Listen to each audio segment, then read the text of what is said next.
जय शिवराय.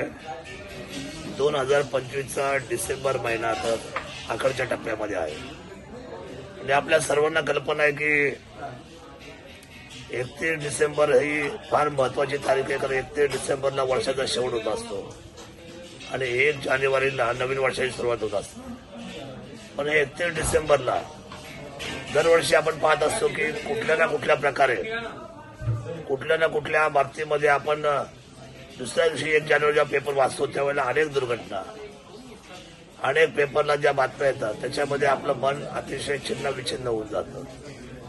त्यामुळे आता 31 डिसेंबरची सुरुवात व्हायच्या आधी मी विनंती करतो तमाम असलेल्या माझ्या मायबाप जनतेला की आपण 31 तारखेची संध्याकाळी आपण अतिशय संयमाने आणि शक्यतो घराच्या बाहेर न पडता जर घरामध्ये जर आपण 31ला जर थांबलं आपल्या कुटुंबामध्ये तर मला असं वाटतं की रस्त्यावरचे जे आता आपण अनेक अपघात पाहतो 31ला, कारण मोठ्या प्रमाणामध्ये मद्यपान होतं.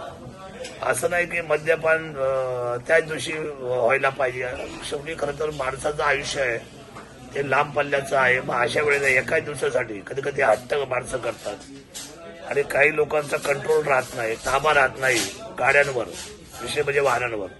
मग अशा परिस्थितीमध्ये काही वेळेला त्या गोष्टीचा मोठा परिणाम सोसून घ्यावा लागतो या सगळ्या लोकांना. काही निरपराध लोकांना सुद्धा बळी जावं लागतं आणि काही लोक ह्या बाबतीमध्ये कधी कधी गड किल्ले शिवनेरीकडे जायचं सुद्धा पर्यटक म्हणून प्रयत्न करतात. माझी हात जोडून विनंती आपल्या सर्वांना, छत्रपती शिवरायांच्या भूमीकडे कोणी मद्यपान 31च्या निमित्ताने एकांत भेटेल किंवा आपण किल्ल्यावर जाऊ आणि मद्यपानाला बसू, मागच्या वेळी असे काही प्रकार घडले होते. मी विनंती केली होती सर्वांना आणि आता यावेळेस सुद्धा सर्वांना विनंती करतो, पोलीस प्रशासन असेल, फॉरेस्ट खातं असेल, आपण सर्वांनी जबाबदारीने त्या ठिकाणी लक्ष ठेवून आलेल्या पर्यटकांना एक शिस्तीचा त्या ठिकाणी निर्णय आणि शिस्तीची भूमिका पार पाडण्यास सांगावी अशी माझी प्रामाणिकपणे तालुक्याचा आमदार म्हणून इच्छा आहे. आणि 31 तारखेला शक्यतो आपण जितके बाहेर पडाल त्या बाहेर पडल्यानंतर आपल्याला खूप मोठी काळजी रस्त्यावर त्या ठिकाणी घेणं फार गरजेचं असतं. त्यामुळे आपण शक्यतो 31 तारखेला आपण घरीच थांबलं तर माझ्या दृष्टीने योग्य होईल. लांबचे प्रवास, बाहेरचे प्रवास त्याविषयी थांबवावेत आणि आपण कुटुंबामध्ये आनंद घ्यावा. नवीन वर्षामध्ये आपल्याला बाहेर पडायला संधी असते, पण ती रात्र किंवा तो दिवस अतिशय त्यावेळेला 31ला वर्दळ घाईमध्ये कोणतीही अडचण आपली होऊ शकते.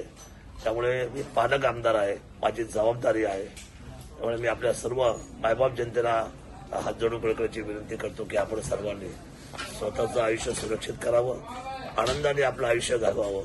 आपल्या सर्वांना नवीन वर्षाच्या, येणाऱ्या नूतन वर्षाच्या 2026च्या मनापासून आनंदाची भरभराटी असलेले संपूर्ण वर्ष जावं आणि उत्तम आयु आरोग्य आपल्या सर्वांना मिळावं एवढी भावना व्यक्त करतो.